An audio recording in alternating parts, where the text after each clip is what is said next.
તો ભાઈ વિરાટ કોહલી, રોહિત શર્મા અને Ravindra Jadeja ICC champions trophy પછી આપણને કદાચ મેદાન પર રમતા જોવા ના મળી શકે. જી હા, એવું આકાશ ચોપરાનું કહેવું છે. આગળ તમને જણાવો, 2017માં આપણને પાકિસ્તાને ચેમ્પિયન્સ ટ્રોફીની ફાઇનલમાં હરાવ્યું હતું, તો એનો બદલો ભારત લેશે.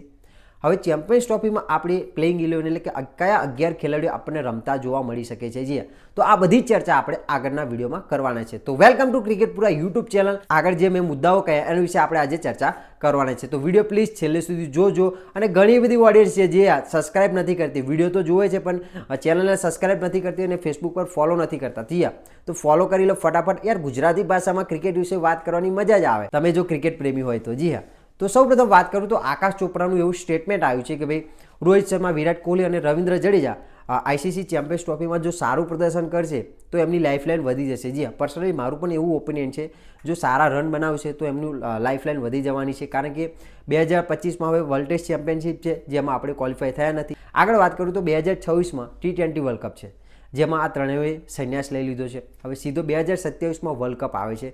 ત્યાં સુધી આ પ્લેયરોનું પરફોર્મન્સ કેવું રહે છે, એમની ફિટનેસ કેવી રહે છે એના પર ડિપેન્ડ કરે છે. પણ અહીંયા મહત્ત્વની વાત એ છે કે ચેમ્પિયન્સ ટ્રોફી જીતવી પણ જરૂરી છે. જી ટીમ ઇન્ડિયા માટે પણ, અને 3 સિનિયર પ્લેયરો છે એ પણ સારું પ્રદર્શન કરશે તો આગળ એમને ચાન્સ મળશે. અત્યારે એવું લાગી રહ્યું છે, અત્યારે એવી ન્યૂઝ છે અને એવું આકાશ ચોપરાનું સ્ટેટમેન્ટ છે. હવે આગળ વાત કરું તો પાકિસ્તાનની ટીમ, જી અત્યારે બધા જે ક્રિકેટ એક્સપર્ટ છે એવું કહી રહ્યા છે કે ભાઈ ચેમ્પિયન્સ ટ્રોફી વિનિંગ માટે એ પણ બહુ મોટી દાવેદાર છે એવું અત્યારે કહી રહ્યા છે. કારણ કે એમનું પરફોર્મન્સ બહુ જોરદાર છે. હું કહું તો જોરદાર પણ છે અને ડાઉન પણ છે. જી ઘણીવાર રમે છે તો બહુ જોરદાર રમે છે, ઘણીવાર હારે છે તો અફઘાનિસ્તાન સામે પણ હારી જાય છે. જી અને મોસ્ટ ઓફલી એમના દેશમાં રમાવાની છે, એટલે કે પાકિસ્તાન હોસ્ટ કરી રહ્યું છે તો એમના મેદાનો છે તો એમને બેનિફિટ વધારે રહેવાનું છે. જી તો પાકિસ્તાન 2017માં પણ ફાઇનલ જીત્યું હતું, એ પણ આપણા ભારતને હરાવીને.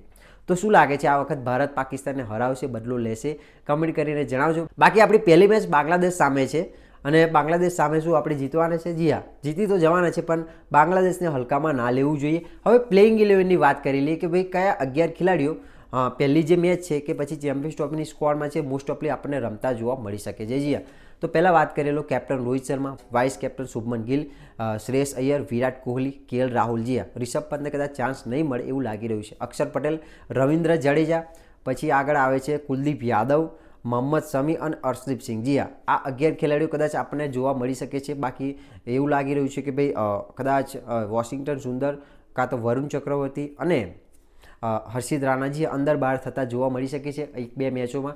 બાકી જોઈએ ત્યાં કેવી સિચ્યુએશન હોય છે એના પર ડિપેન્ડ રહે છે. બાકી મોસ્ટ ઓફલી આપણને આ 11 ખેલાડીઓ પ્લેઇંગ 11માં રમતા જોવા મળી શકે છે. બાકી કમેન્ટ કરીને તમે જણાવો કે કયા 11 ખેલાડીઓ આપણને પ્લેઇંગ 11માં જોવા મળી શકે છે. બાકી મળીએ કંઈક નવા વિડીયો સાથે. જય હિન્દ, વંદે માતરમ.